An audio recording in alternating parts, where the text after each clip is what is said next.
Donc ici, vous avez des personnes qui arrivent sur terre et finalement qui viennent tomber sous la domination du diable. Le diable commence à mettre des corvées, commence à les asservir. Dit, le peuple devient plus nombreux, hein, il forme un peu plus nombreux et plus puissants. Nous sommes plus nombreux et nous sommes plus puissants en tant qu'enfants de Dieu. Mais nous n'en sommes pas conscients. Vous voyez, nous n'en sommes pas conscients. On vous identifie bien comme étant des étrangers. Vous n'êtes pas chez vous. Et le Seigneur encore lui-même dit que la terre a été donnée au diable. C'est-à-dire que le diable a reçu la domination qu'il exerce sur cette terre. Vous comprenez? Donc, c'est comme un peu comme si c'était son royaume.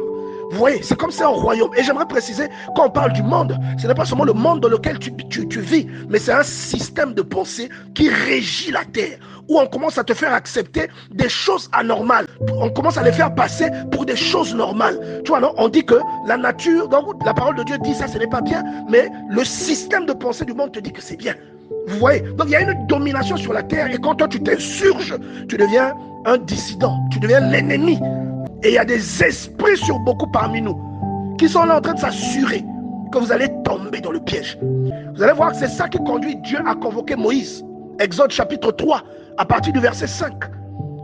Et il va dire à Moïse, je te convoque parce que j'ai entendu les cris de mon peuple.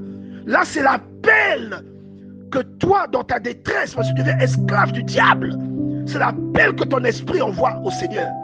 Et le diable fait tout pour que vous demeuriez dans l'ignorance. Vous demeuriez dans une sorte de sommeil profond. Que vous ne vous rendiez même pas compte que vous êtes en train de dormir. Et que les jours sont en train de passer. Et qu'après des jours, ce sont des semaines. Après des semaines, ce sont des mois. Ensuite, des années que vous avez passé à perdre votre temps en train de suivre des choses qui n'apporteront complètement aucune valeur ajoutée spirituelle dans votre vie.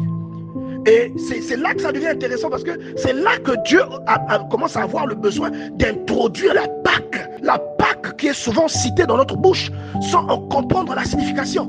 C'est là que Dieu commence à entreprendre. Bon, il le savait depuis le début, mais c'est là que le plan commence à aller maintenant vers son exécution. Vous comprenez? Dieu dit à Adam et Ève, multipliez-vous et soyez féconds. Cette parole ne s'adresse pas qu'à Adam et Ève, mais elle s'adresse à toutes les familles de la terre. Et la multiplication, elle n'est pas seulement procréatrice, c'est une multiplication spirituelle, c'est-à-dire que quelqu'un doit te ressembler. Si tu illustres Dieu, une personne à côté de toi, une personne qui te côtoie, doit elle aussi illustrer Dieu. Tu dois devenir contagieux. Un agent pathogène doit s'illustrer en toi pour contaminer les personnes autour de toi.